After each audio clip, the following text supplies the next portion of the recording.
You are listening to Right Back At Ya, the 2000s pop music podcast where we have fun taking pop music seriously. Hosted by He's a Good Girl Who Likes Those Bad Boys, but one more drink and he'll show you a kiss like they do in France, David Lim. And me. I wear diamonds for breakfast, and if you read my body language, it says more is more on the dance floor. Joel Babington. Hello, David. How are you doing? I'm doing good. You've been waiting to do this one for a long time, haven't you?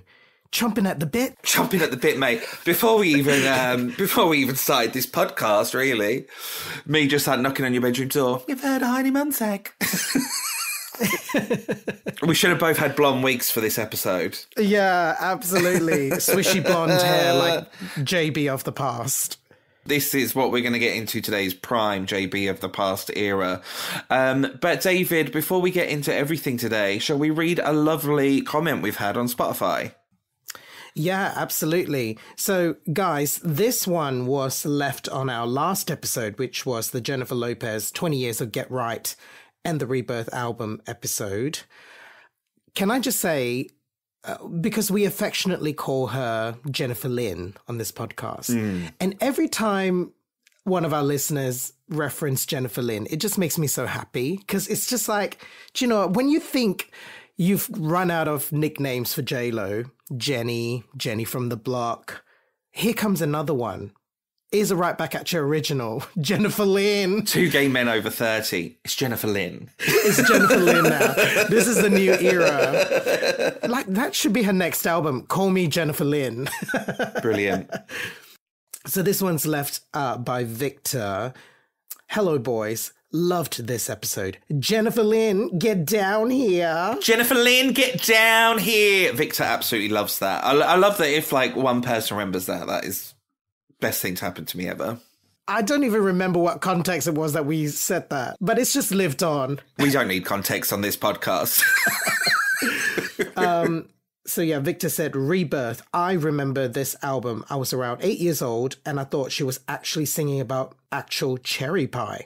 This is such a vibe album and absolutely love the deep dives. For anyone interested, there is a Spanish version of Can't Believe This Is Me called Porque te Marchas. I absolutely butchered that one. Sorry, Victor. And he said that is on the Como Ama Una Mujer. Butchered that one too. Saved it. The Spanish album that came out in 2007. Love you guys. Love you, Victor. Thank you for that. And thank you for putting my Spanish to the test.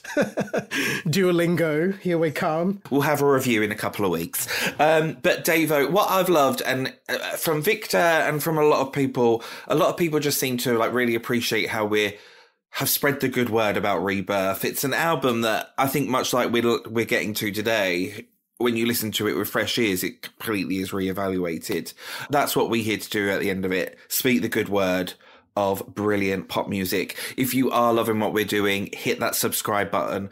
Follow us at Right Back Pod on all social platforms. Leave us a lovely 5-star review, and don't forget to tell a pop-loving friend.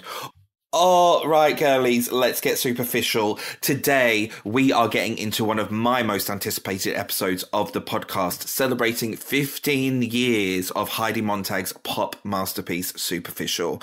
Originally rising to fame in the MTV pop culture phenomenon TV show The Hills as one of the 4 leads, along with Lauren Conrad, Audrina Partridge, and my fave, Whitney Port. Heidi leveraged her fame to launching a music career with releases starting in 2008 with Higher, 2009's incredible Body Language, Love, and the 2010 Superficial album, originally loved by the gays and the girlies in the know, but completely ahead of its time and misunderstood by the general public. Heidi was doing her thing in pop and doing it well, working with some of the best people in the music industry. Hello, Cathy Dennis. Long before the norm was Real Housewives and other reality stars dipping their toes in releasing tracks. Over the years, the music has started to be re-evaluated. In 2023, I'll Do It went viral and was getting over 1 million streams a day in China. Oh, wow. most recently, after the devastating fires in LA, the world has been getting behind Heidi Montag and her husband Spencer Pratt, buying and streaming the album, getting it to #1 around the world on iTunes. And finally, I have been tweeting for it. I've been manifesting it. We are getting the album on vinyl. Although I'm upset Body Language hasn't been added to it. Right. It is shipping from April this year, and what a birthday prezi that is for me. Oh, this is perfect. David Ann, I cannot wait to get into Heidi and her music with you today. Does Heidi have a middle name? Are we going to, is she going to be a pop star that we talk about in this podcast? We need to middle name her. Oh, that is so regal. Heidi Blair. Oh, Heidi Blair. That's all right, back at you first. That is regal. Heidi Blair Montag. So she would have been Heidi Blair Montag. Oh, that is proper. Although just on this podcast, I feel like we instantly make everything go Kath and Kim. That's just so Heidi Blair Montag. Now that is gorgeous. It's nice, it's different, it's unusual. Yes. Now, Davo, you've never seen The Hills, have you? You've never watched it. It didn't touch you. It didn't, but obviously I'm aware of how bloody big it was. It was a phenomenon, but I think it also was at a time where there was just so much reality TV. And I think for something that was on MTV or the stuff that was on cable, it was just harder to keep up with. Yeah, absolutely. And I feel like you only sort of dabbled in reality TV if it was strongly music related. Or that would be your go-to. Yeah, exactly. There were just other stuff going on. But you love The Hills. You were tapped in. I was tapped in from the get-go. I was obsessed. Because even before The Hills was a spin-off of Laguna Beach. Right, and yes. Laguna Beach was a reality version of the OC. And I was obsessed with the OC. And even though I didn't have cable, I was desperate to see this show that was called Laguna Beach, The Real OC. And then I never saw that at the time, but then The Hills was so big. It was on Channel 4. It was on T4. It was everywhere. So that was more accessible. Watched that. And then during my cruise ship days, that was the final season of The Hills. So I had that on my laptop, sharing that around on hard drives. And then during lockdown, David, I watched The Hills in its entirety 3 times over. Oh my gosh. Reliving the universe. Reliving. But we'll touch on it a bit probably today. But today is very much about separating. This is all about the music and the world of Heidi and this just brilliant pop opus that she has created for us. Heidi from series 1 of The Hills was starting to work with a music manager and was actually pursuing a rocky Ashlee Simpson sound. Oh, wow. It was actually the lovely Scott from the Glitter and Gold Steps podcast that mentioned that to me. So thank you, Scott, for pointing me that out. What I love is these fellow Heidi stans helping each other out along the way. So although I found that really surprising about the rock angle, it actually does make sense. I feel like people in the industry at that time in the mid-2000s, if you were, say, someone famous wanting to pursue music, I think they would push you in that rock route. Even if we look at Paris Hilton in the early stages, she was going down that screwed rocky route, and then it changed to more club dance. Maybe it's the kind of pivotal turning point of when Britney's Blackout came out. And that just kind of made hot dance music exciting and brought it to the forefront. Because after Blackout, Lady Gaga, it's the girls were back in dance pop and they were doing it in a way that was just sexier, harder hitting beats, fusing R&B electronic influences. That became the dominant sound. So maybe it was a kind of post-Blackout shift in the culture. They got those guitars, they put them in the chipper, and they went back to the dance floor. They put on the spiky stiletto heels and hit the clubs. Around season 2 of the show, Davo, is when she got together with Spencer, and then Heidi and her now husband Spencer are so synonymous to Heidi's music that we know it. He was the one that was talking to her and saying, you know, is rock the route you want to go? And she's not really. I love pop. I love Britney Spears. Spencer, good friends with Brody Jenner. Him, for a short period of time, stepfather was David Foster. Legend. The David Foster is an integral part to the beginning of Heidi's music career. So Spencer said, sack off your music manager that's wanting you to go rocky. Let me have a go at this. We can work together and we can tackle this world together. So they got with David Foster and he started pairing her with people. One of the very early songs that she ever worked on was Touch Me. It was Heidi and Cara Diaguardi co-writing that together. Did get a single online release in 2010, but now it's officially part of the world of Superficial with this 15th anniversary, which we absolutely love. So all around this time, mid-2000s, 2006, 7, 8, there was interest from Warner for a label deal for Heidi. They wanted to lock Heidi in a 360 deal, you know, just ripping money. They even wanted to get into the Hills money, even though they were nothing to do with that. Right. So it just... Very tricky. You have to be careful with that. I mean, I think if you're a completely unknown artist that's starting out, a 360 deal, I think is very common these days. But for someone like Heidi, who is already making her own money, and she was making millions from the Hills and, you know, whatever endorsement deals that were coming off the back of that, it's probably best to keep it separate. So savvy business decision there to not go down that route. Absolutely. So they ended up doing everything we're going to talk about today independently. They did get distribution from Warner, though. So it is kind of the best of those both worlds. So thank you for that. Annoyingly, there were big opportunities coming to Heidi's way. People saying, we want to push Heidi, we want to try and get her on the VMAs. MTV basically blocked any promotion of Heidi's music. I don't understand that. I was reading that and I was so surprised that they wouldn't bat for her, because she's surely part of the MTV family. But let me explain to you, David.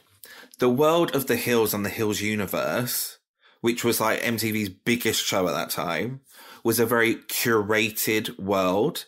It was basically a fictional reality TV show. You're only seeing bits and pieces of people's lives, the bits that the Hills world wanted you to see.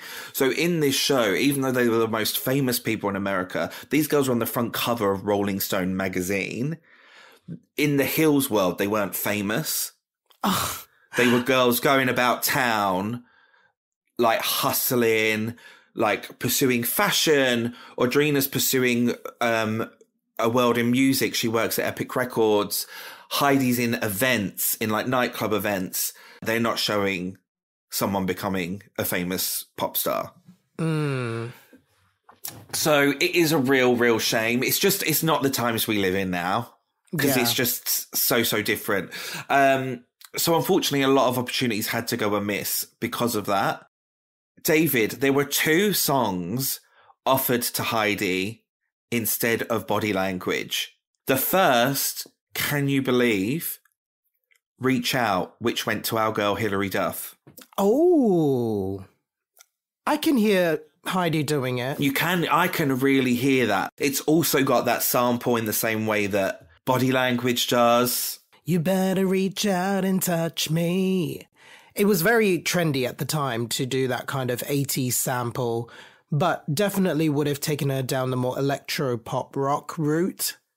There was another song, Davo, though, also Ryan Tedder, track called Karma, which then ended up going to a boy band called NLT, which featured Kevin McHale, who'd go on to star in Glee. Oh. The lyrics in that are Karma's a trip. I wonder if that is the PG version of Karma's a bitch, and Heidi could have been the original Karma's a bitch.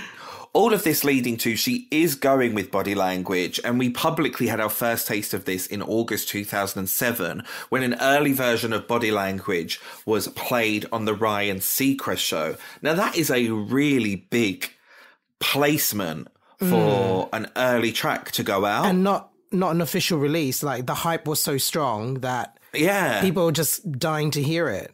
It's getting a taste in 2007, but it's not getting official release till 2009. Wow. So such a long wait.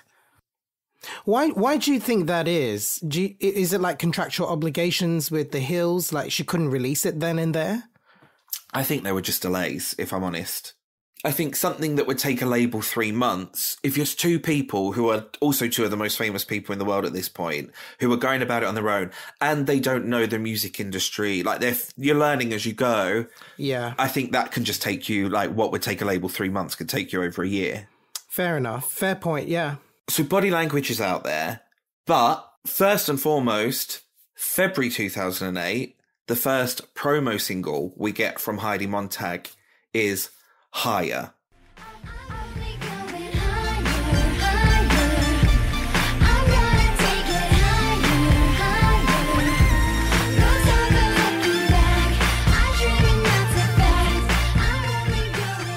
We get this song, which I think is nice. It is no way like the infectious entrance like a Body Language or like a Fashion or the songs we're going to talk about later. But I think for a promo and for someone that is their first like touch of being a singer, I think it is really nice. And I think it does show a lot of promise. Yeah. And I love the kind of feel good, inspirational message in it. I think a pop mid-tempo like this is just a good way to start without it being perceived as novelty. It's put it on your iPod, walk out in a sunshine walk. You know how you have your wintry walks playlist? This is the sunshine walk. This is the Laguna Beach walk playlist. Yeah, exactly. Now, it did come with a music video. This music video isn't good, but there is something quite iconic about Heidi looking fab in this pink bikini on a gorgeous beach, having it large. Spencer filming on a camcorder, like...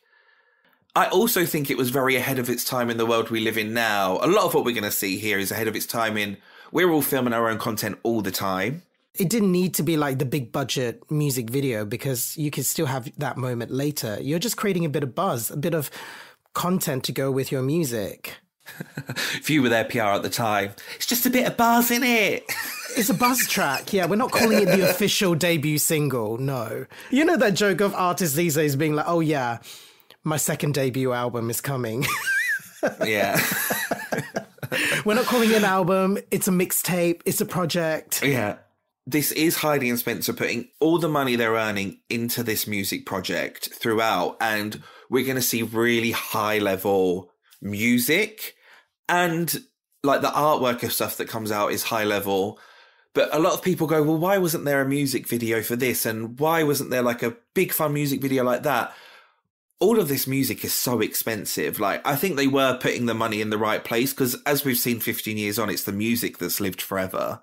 Yeah, that has gotten a life of its own. And, you know, away from the glare of their celebrity, it's getting reappraised. So, David, around this time, Heidi is making a lot of music. Around this time is when Heidi would have recorded Fashion, Lay It All On Me. Fashion, written in 2007 by Lady Gaga and Red One. The Gaga version was on Confessions of a Shopaholic soundtrack, and that's not officially on streaming right now, but I remember it coming out and being leaked on the blogosphere. I was absolutely obsessed with that song, and when I realized that there's also a Heidi Montag version, I was like, that also makes sense. It could also work for her, absolutely. So yeah, Gaga wrote this with Red One in 2007. Apparently Gaga decided she didn't want to use it. Red One decided to give it to Heidi in 2008. Heidi recorded that. Even her and Spencer started to like get some buzzy promo for it. They did an interview with USA Today. Bearing in mind, this was actually written with the Sex and the City movie in mind, but didn't make it onto it. But then there was buzz that, yeah, it was going to get on Confessions of a Shopaholic. And then Steph went, do you know what? Yeah. Steph took it back. Thankfully, 2024, Fashion, Heidi's version, makes it on to streaming. We live in a world of Taylor's version. Anyone can officially do a cover of any song that's been released and put it out there. So I think this was a genius move from Heidi, Spencer. Let's get in the studio. Let's do a new version of this. The song isn't on streaming anyway. So anyone that's looking for Fashion gets Heidi's version.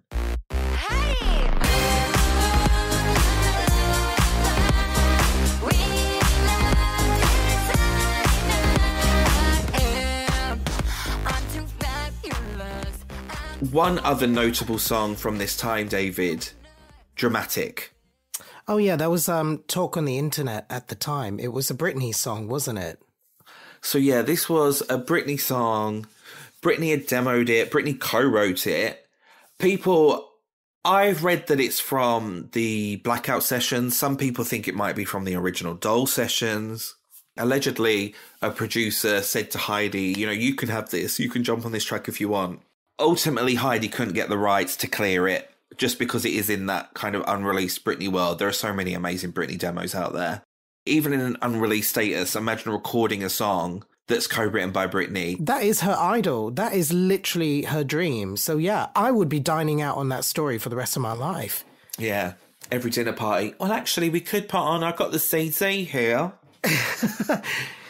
After a bunch of songs were getting leaked, in 2009, Heidi releases 2 EPs, Wherever I Am and Here She Is. Around this time, though, More Is More is on one of the EPs and debuts at number 50 on the US Billboard Hot Dance Club Songs charts. Now, until the world we live in now, that was the only time she was getting on Billboard charts, full stop. So we absolutely love that. I think she said that there was like a Dave All Day remix that made number 27 on Billboard's Hot Dance Club Play chart. This is exactly the kind of pop career I want for myself. Like, I solely want my career to be, I solely want my career to be just on that chart full time. Queen of Clubs is here. Yeah. Intro to the album. So Davo, August 2009 is where things get really interesting. This is where I tapped in and I never tapped out. Heidi Montag officially releases Body Language. Now this, to me, is one of the best songs of all time, and it has remained one of my most played songs since its release. I think it's my favorite song in Heidi's discography. This is absolutely brilliant. So take me, be my body language. I do what you like to prove that you're right. Control me, be my body language. I do what you like come into my spotlight. I got what you need. We do not have drinks at mine without this song coming on, true or false? It's true. Yep. This song is quadruple platinum at, Diamond status at Chateau Babington. Yeah. What I also love here is that I feel like this is the true arrival of Heidi Montag pop star, because this is a big budget, expensive sounding, infectious song. Like this is just like this. It's main pop girl arrival. I don't know anything before this. Like, I'm learning about it now because I always thought Body Language was like the first single. The sample, genius. And, we love it for many reasons as pop fans of this generation. The Saturdays debut single also uses the same sample. Very iconic. As much as I love the Saturdays and I am a Saturday stan, this is the better one. This is the holy grail for me. Yeah. And also at this point, we're getting gorgeous artwork, like logo, slick black background, and then it is Heidi just looking absolutely fabulous. Wet look leggings, gorgeous hair. Can't believe for the second time this month we're making wet look leggings happen. It was 2009, that was the look of the time. We got to show up to the next recording, wet look leggings. Patent leather, stiletto heels, yeah. Fresh extensions. Yeah. Like, here she is. Like, I would have that. I don't think Alex would allow it, but I would have this as a big blown up poster on my wall if I could. Of all the visuals, this is like one of, if not my favourite. I just think it's such a strong, striking image. Okay, we need to get like a cardboard cutout of this Heidi for you for your birthday party. For every time we play the song, yeah. Here she is. Here she is. She can just, come when on it's then. not party time, she can just, she can chill out on the balcony. Well, she can live with, I do have a life-size cutout of Sarah Michelle Gellar, so she can live with that. Oh, they can be friends, yeah. Yeah, besties. Blonde icons together. Heidi gave us her debut and arguably only proper performance to date, but there's going to be more to come, with this single on Miss Universe. Now, Miss Universe was watched by over 500 million people around the world and shown in 190 countries. That is a really great get. Bigger than World Idol. Bigger than World Idol. At the time, my first ever Windows laptop, as your little login, I had a picture of Heidi from this performance as my icon. Oh my God, amazing. And were people like, is that Britney or is that Heidi? They were like, is that Britney? And I'm like, no, it's Heidi Montag. From now on, I'll be like, no, it's Heidi Blair Montag.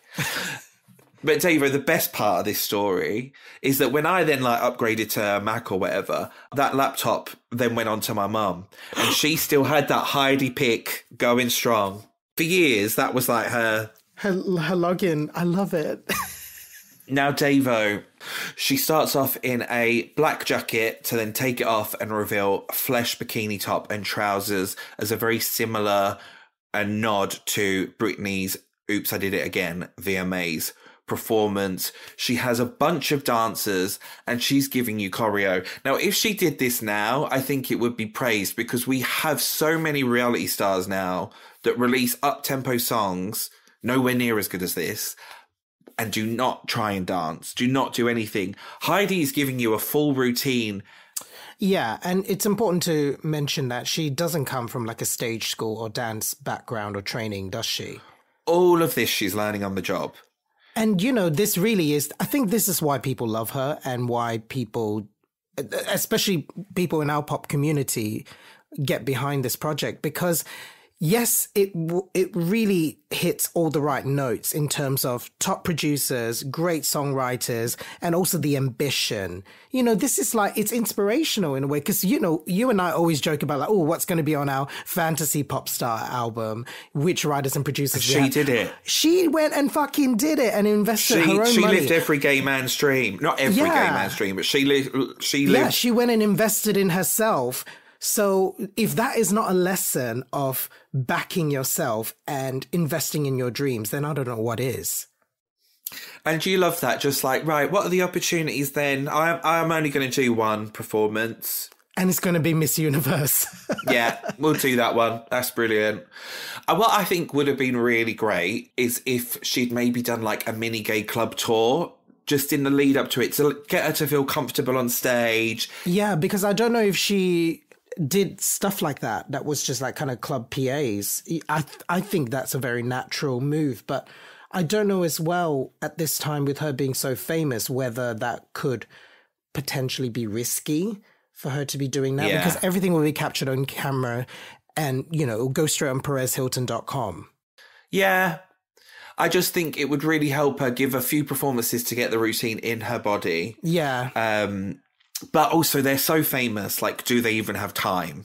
And now, not to sound like an absolute FAG, but the hair is really hairing. Like, I just was rewatching this and I was like, that hair is absolute hair goals. It is long, blonde, with, like, waves. I don't know if you would call it curls, because it's like... Listen, Joel, what you're describing is nothing new or novel or special, but you just love a fresh pair of stennies, don't you? Now, this is exactly the shade of blonde that I was taking to the hairdresser. I said, I want to look like this. Even in Essex, they didn't get it. They're like, you sure you want to go that blonde? Yes. I'm not leaving here until I'm that blonde. How could they not get it in Essex, of all places? I know. This is what people don't understand about Essex. This is what they don't understand. It is the British version of the Hills. Yeah, they should get it. Yeah, I wish, yeah. The Hills was glamorous and aspirational. Towie was like bits of my life I didn't need to see in front of me. Anyway, we move on. Shall we go to January 2010? Superficial. The debut album from Heidi Montag. Happy 15th anniversary. Happy 15th anniversary to this incredible album, this magnum opus. This is a album I've, turned to a lot over the years. An escapism, an uplift. When you need a strut, here we go. So this album is exec produced by Heidi and Spencer, but also Steven Morales has come on to exec produce the whole album. A lot of people over the years go, why wasn't this song or that song on the album? And they were trying to keep one cohesive feel throughout, which I think they really did achieve well. So there was an original artwork to this that had Heidi in front of like a wall of cassettes. Oh, yes, I did see that one. She then reused it for some of the EPs and single releases, but I think it was a genius move to not use it for the album. Because this album is for the hot girlies hitting the clubs. So she absolutely needed to be in a sexy, tiny black dress. I think what I really love about this shot is like, you know, the wind through the hair, but also the circles that's around her. Is that the camera lens or is that like a top view of like a martini glass? It could be so many different things, but it just draws your eyes in to Heidi and it's all about her, which is what I love. Very, very strong image. I've been obsessed with this visual since release and I've never even thought about it. It was only when I was listening to the Lovely Boys, our pals at Legends Only, Bradley pointed out that this is her standing in front of the camera lens. And what he thinks is, you know, echoing her celebrity lifestyle at the time, which I think Absolutely, if that is that, absolutely genius. This is a concept record about being rich and famous. Oh, yeah. I mean, there definitely is a theme of hedonism in the lyrics and everything. And that's part of the charm, part of the allure. Because, yes, she is a reality TV star. Of course, she's going to make music that is flashy, ostentatious. It's music to hype you up, to, you know, give you that main character energy. What I don't want is like real, quote unquote, real lyrics and like... That's what we have J-Lo for. Yeah. Like, give me the fantasy. That's what we're here for. You know, if there's a label behind 15th anniversary celebrations and pop-up stores and activations, I want that circular thing. And obviously the Heidi Montag superficial neon sign as like just a photo board or like a photo opportunity. Oh, you wait. If you do that, guys, the JB, I think everyone else can just go home because that's going to be a full photo shoot there. Yeah, there'll be a queue all day because I didn't move. Like at the Kylie pop-up store, they had that little visual thing where you were meant to dance and I said, all right. Just you wait and see. You know, I was all coy and I was like, what's this over here? And they're like, oh, do you want to have a go, have a dance? I'm like, all right. And then I go for it and they're like, oh, okay. That'll be me in front of the Heidi thing. Okay, what song do you want? All of them. We'll start with track 1. Yeah. We're going to do a visual album now. So, Davo, let's go through. So we've picked out our highlights from the album, which is most of them. Let's go straight in with Look How I'm Doing. Now, this is technically single 1 of the album. Now it's you who's sweating and it's me who's not concerned. Look at me, baby, how I'm doing. Just drop like when I'm moving.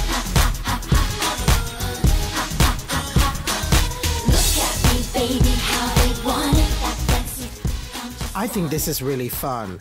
This is such a statement track to open the album with. You know, it's clubby. It's got that kind of synthy R&B dance beat that was very, very much of the time. Cathy Dennis is here. Steve Morales is here. Shout out to Steve Morales because, you know, these songs, although not all of them were done by him, it does sit together very well as a cohesive body of work, as we said. Steve has worked with Enrique Iglesias before. He did Escape. He did Jessica Simpson. He's worked with Christina Aguilera, Celine Dion.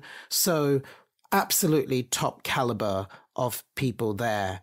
And didn't Heidi say that this was sort of about her friendship or her falling out with Lauren at the time? You don't even know what a Lauren Conrad is, and you're coming to me with this information. No, yes, I think there are a few tracks on here, but yeah, definitely. I think especially bearing in mind that at this time, Heidi and Spencer were dubbed very unfavourably in the press. You know, they were the villains of the show. Yeah. So I think this is a really good move for the opening track. And then, yeah, use that narrative of your former best friend that you've fallen out with. I'm doing great. Favourite lyrics on this. Because now it's you who's sweating and it's me who's not concerned. Ooh, That is fire. Look at me, baby, how I'm doing. Let's go with the next song, Davo, and take it up a notch. Turn Your Head. Now, this is very anthemic, I would say. An absolute banger. Allegedly, according to Heidi and Spencer, Cathy Dennis liked this song as much as Toxic. She wrote this for Britney, and she wanted it to be Britney's like next Toxic level banger. Oh, wow.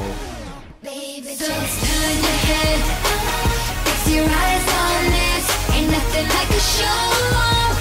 Turn your head, keep the dance floor lit. Ain't nothing like a show.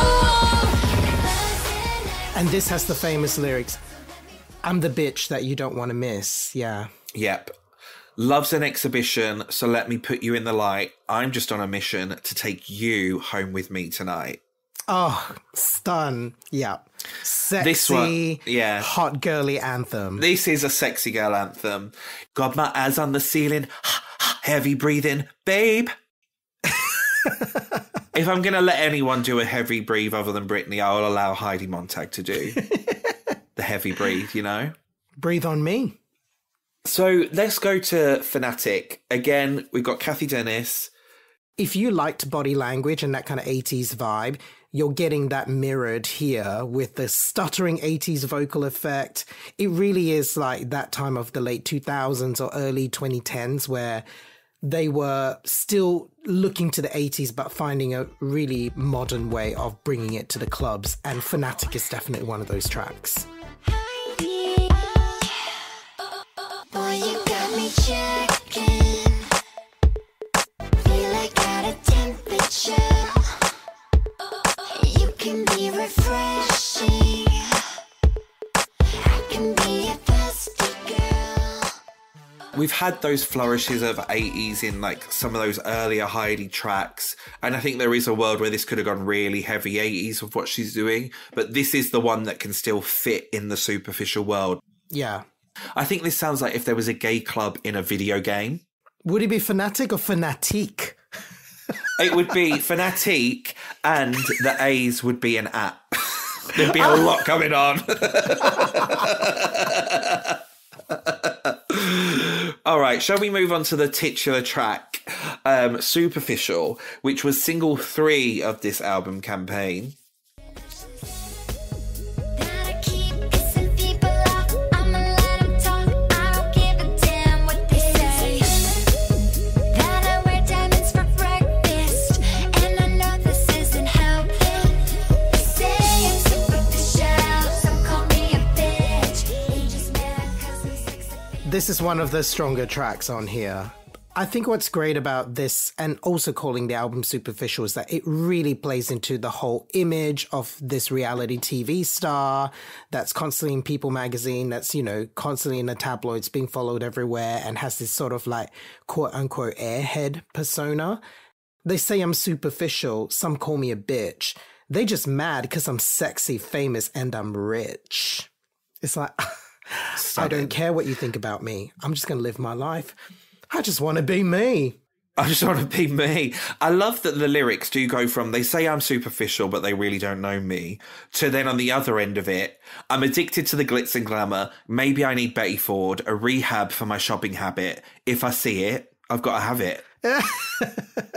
So this one did have a music video or an official visualizer. This showed Heidi and Spencer, like behind the scenes footage from their life over the past few years. It was released in April 2010. We love now anything that is raw or does better than the most polished thing. It showed a lot more than, like, you know how we just did J-Lo Rebirth, and if you bought that, it came with the DVD that didn't really show you anything in that documentary. They, in this 3 minutes of this visualizer, show you way more what's going on. Yeah, it's reality. The real reality. Yeah, the real Montag, the real Pratts. All right, let's go to More is More. Now, this one is a bit of me. We've got explicit edgy queen here. It's fucking chaos in here. Oh my God, that's what I think every time I go into the office. You should see my office. It is chaos. I mean, I'm normally front and center of it, but it absolutely is. This crowd is getting so rough. It's fucking chaos in here. What is more on the dance floor? It's fucking chaos in here. What is more? This beat is so very Red One, Lady Gaga, the Fame album. Like, listening to this track, it just absolutely takes me back to that time where I was obsessed with this particular sound in pop. And I actually do love the it's fucking chaos in here, because it's kind of like, this is a piss take. This is a mess. It's fucking chaos in here. It doesn't have the same effect when you say it's total chaos. It's just not the same. Nah, it's fucking chaos in here, mate. So, like, I think this is a pop club anthem. Like, we need more pop club anthems about going to the club. And this is just a bit of me. Like, I will give you more on the dance floor. Like, I feel like I need to put this on a JB album, Toot Sweet. Yeah, I'm surprised it's not already. I know. And it's like, you can just see, well, for me, that's been listening to it for years on repeat. Like, when I listen to this, like, I just see her walking through the club, like, giving it to you in a music video, like, getting to the bar, getting her drink, being on the dance floor, being crowded, pushing people out, giving you more. More is more, you know? Let's go to Twisted. This is the rock anthem on the album. Now, I don't think it was, but I wonder if this is like the one song that was carried over from like her Ashley Simpson rock moment. I actually could hear this on Ashley Tisdale's album. You know, it's got that kind of right blend of pop rock with a bit of bubblegum. In an interview, Heidi was saying, to be honest with you, singing this song was so hard. LP, which is the songwriter Laura Pergolizzi, Heidi said, LP didn't think I could cut it. She was like, I'll let you try, but if it's not sounding great, I don't want you to have this record. So I tried, and I think I surprised her. I actually surprised myself because she was happy with what she heard, and she was like, oh, all right, you can have it. But it is a very, very vocally challenging song for sure.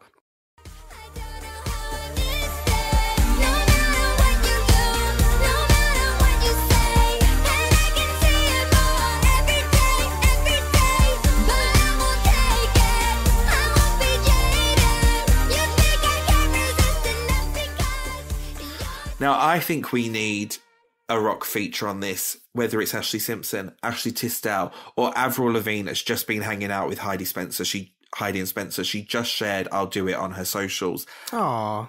Let's get Avril on the track. Love. All right.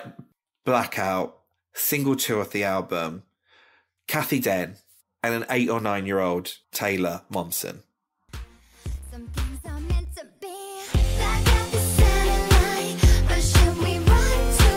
Let's get invisible, boy. And if you want to, or somewhere no one can find us, we can get out of. Taylor has gone on to say, like, she wrote this song and they released it without her permission or something. It was heavily rewritten from Cathy, obviously.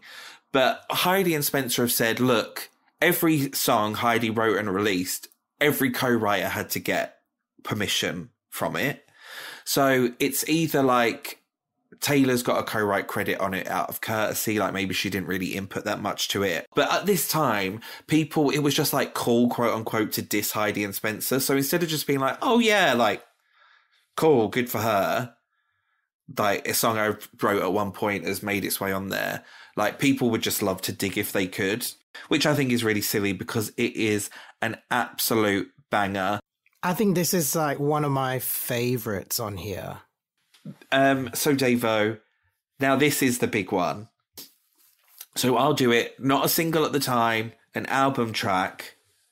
But it's had a life of its own in the last couple of years, thanks to TikTok, right? Yeah, thank you, How TikTok. crazy. Isn't it funny that these things can just happen out of nowhere? I think that's what's been so exciting for us pop fans in the last couple of years. You know, we saw this with the revival of just songs that are just not main big songs that just suddenly have a life of its own, thanks to just viral moments and people just seizing on it. And it's never ones you can predict, or it's never... No. The ones that, like, I feel like we are getting it, and it will continue to get it even more. The ones that like have sort of a manufactured push just don't work in the way that these ones that you just did not see coming really like because kick listening off. to the album, it's a nice song, but there's nothing like specifically showy about it. I think there are more showy songs on the album, and we know which ones they are. But you know, this in isolation, I was like, okay, it's fine. But then once it has all this social media buzz around it and you keep hearing it everywhere, and she's done a music video for it now, it's like, okay, it's actually a decent song. It is that more, maybe like one of the more grittier, edgier tracks.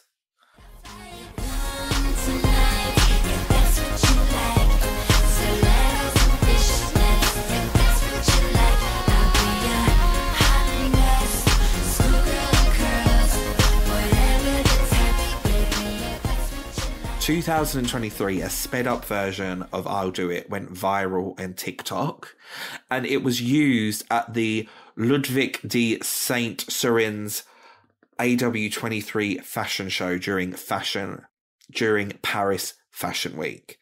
There's a Dazed article about this actually that just came out.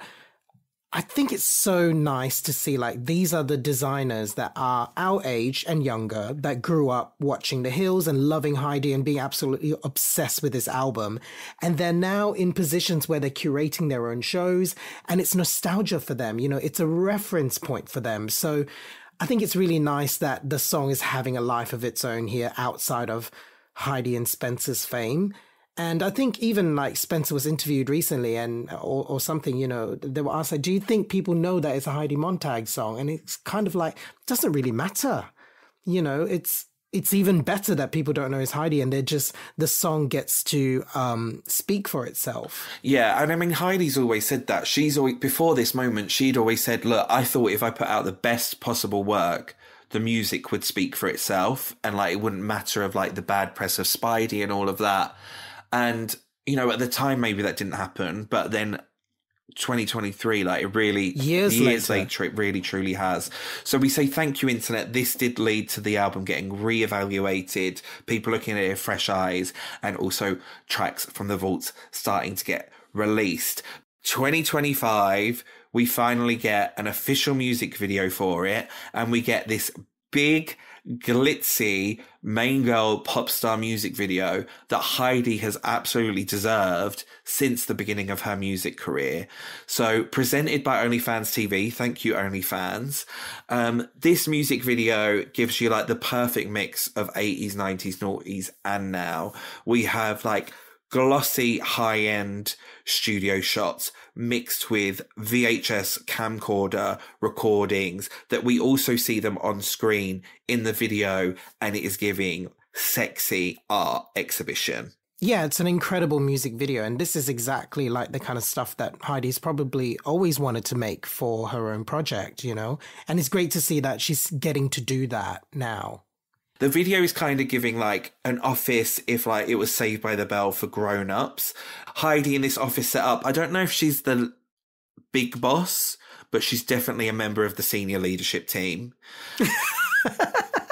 And we cut to shots of Heidi in this hot nurse look up in a red sort of PVC leather look, dancers all around her in red, white and black. It is so slick. It is so sexy. It is so pop star. I love like an in the round moment. We have a shot straight overhead and she looks up to the camera. Like those are the kind of like visuals and choreo I absolutely live for. 15th anniversary, we're getting all these vault tracks which have been released, a lot of them here and there over the years and in the build up to this release, but they're now all on one complete album all in one place, which I absolutely love. So a few more things to point out here. Overdosing. Now this was the second promo single after Hire in 2008. And this is the one until recently that had like the closest thing to like a quote unquote proper music video. Yeah, it had the 80s aerobics vibe. Yeah. Exactly. Very 80s-esque, both the song and music video. And then the other one I just want to talk about for this is Bad Boy. Now, this is a vault track that got an official release. It had been leaked online at one point, but it got an official release last year. I appreciate why it did get scrapped off the album, because we wanted to they probably wanted to veer away from that like heavy 80s sound. So yeah, Heidi did tell Paper Magazine a couple of years ago, Bad Boy has always been one of my favourite songs, so I'm excited to put it out. We didn't think that it would be a one and done album. We always thought that we would continue on a music journey and maybe Bad Boy would be on the next album. And then we also have Trash Me, which like is arguably very similar to If You Seek Amy. So yeah, this is another song that came to me first from another artist. So the original artist, Jesse Malakuti, released it as a single, and I absolutely love that original version. And when I found out that Heidi covered it, again, I was like, perfect, because it really does fit the narrative of her being this tabloidy reality TV star. Everyone's got shit to say about you. You know, you can trash me if you want to. It's like, I don't give a fuck. So yeah, that is the Superficial album, Davo. In June 2010, she and Steve Morales did say they were working together on a second album, but it never materialized. But looks like we've been blessed by getting more music over the last few years, so we're gonna be getting more. At the time of release, it was a digital release only, and even in 2010, like, things weren't really digital release only. Self-funded record cost $2 million, every penny well spent, in my opinion. Exactly what I would do if I was in that position. Sold approximately 1,000 copies in the first week. It is worth noting, though, also in January 2010, it was revealed that Heidi had had her plastic surgery, and in that time, she had undergone 10 cosmetic procedures in a single day. This was the most that any person had done in a single day at that time. And we do not need to be talking about it, but Heidi talks about it. And that was all the press was talking about. And she's also said she didn't really anticipate the recovery time. So not only did she not get to really push the album, but any opportunity she would have had to push the album, all the press was talking about was the plastic surgery. And not in the way that we would talk about it now. No. And I mean, I've seen some stuff that she said as well that, you know, it's such bad timing on my part. I'd spent ages working on this album and it just was almost like a self-sabotage. So yeah, it is a real shame that the timing of that just happened this way. I mean, I'd like to think that she could have delayed the release of the album. You know, ultimately, she's the boss, her and Spencer. Yes, they did have Warner Records as a label partner, but like, delay the album and come back with a bang when you're able to promote it. But it is what it is. It happened when it happened. I think it's just really lovely that so many years on, we can listen to this. And yes, it is nostalgic because obviously we're a 2000s pop music podcast and we love this specific kind of sound in pop. But even if you're like not a fan of Heidi necessarily, like, I think it's so important to just listen without prejudice, because there's absolutely no reason why anyone that loves pop in our corner of the community would not get this album. Oh yeah, it's for, like, anyone that listens to this podcast would adore this album. They could even call that, for the SEO, like, that as the subtitle, like, Superficial, Listen Without Prejudice. So she said in an interview at the time, you know, I would urge anyone to listen with an open mind because it's not even about me. Take me out of the equation, and Superficial is an incredible pop album. All the writers are top of the line. Everyone who worked on it is the best and the best in the business. So I just think that the songs themselves are incredible and fun and empowering. And I hope that anyone who listens to the album feels empowered and more confident. And I think it's safe to say 15 years on with, you know, I'll Do It having a moment, this getting a vinyl release, it's going number one on iTunes charts. The investment has paid off. It took a long time, but I think it was worth it in the end. Yeah, it was like a long-term investment. The way they try to like spin this in the press, I guess, of it like, oh, she spent $2 million of her own money in this and she only sold 1,000 copies in the first week. It's like, okay, $2 million is a lot of money, but at that time, Heidi and Spencer were probably making millions every week from not only the show, but brand endorsement deals, whatever it was that was coming off the back of that. Staged pap shots, like all of that. But also, like, it's their money. They've always said that every penny they earn from that, they put into the album. So fair play to them. Absolutely. So yeah, off the back of recent times, everyone's been getting behind them. Number one on the iTunes charts in the US, UK, Canada, Australia, New Zealand, so many more countries. It's really having a moment at this time here in the UK. On the official single sales charts, Superficial has peaked at 40. I'll Do It has peaked at 29. On the single sales downloads charts, I'll Do It's peaked at 24. Superficial at 34. On album sales charts, Superficial's at 74. Album downloads charts, Superficial, the album is at 4. And it is set to make its debut on the US Billboard chart, like, in the coming days. Ooh, for the first time, yeah. All right, well, Davo, I have loved doing this so much. Thank you for getting into the world of Superficial with me. I really hope people continue to listen to this album, and I really hope we get more, like, Heidi's Teeth Superficial too. Like, I want more of this. I want the continuation of this. So putting it out there.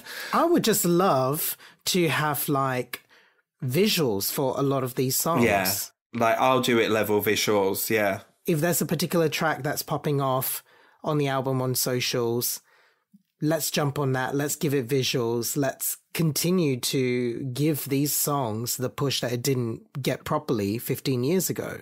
If you need help with any concepts for these music videos, Heidi and Spencer, we are available. Cat Suits, High Pony, A Brilliant Time. And also, we are just sending, like, love and positivity to everyone in LA in this horrible situation. Yes. Yes. Just sending a lot of love and support. And, like, you know, thank you for allowing the world to also, like, enjoy this. Because, you know, we didn't do this straight away because we thought it wouldn't be the right thing to do. But, you know, thank you for, like, just continuing and putting positivity out there in such a horrible situation. So, yeah. It's been so wonderful to take a trip back to 2008 to 2010, David, with you. And listeners, if you are loving what we're doing, please do hit that follow button at Right Back Pod on all social platforms. Hit that subscribe button, leave us a lovely 5-star review, tell a pop-loving friend. Email our hearts, rightbackpod@gmail.com. You can follow me at Dr_Joel B. That's Dr_Joel B. And you can follow him at @LoveLimmy. Until next time, keep it superficial, darlings. Bye. Bye. It ain't that easy, it ain't that easy, it ain't that easy, but it ain't so hard.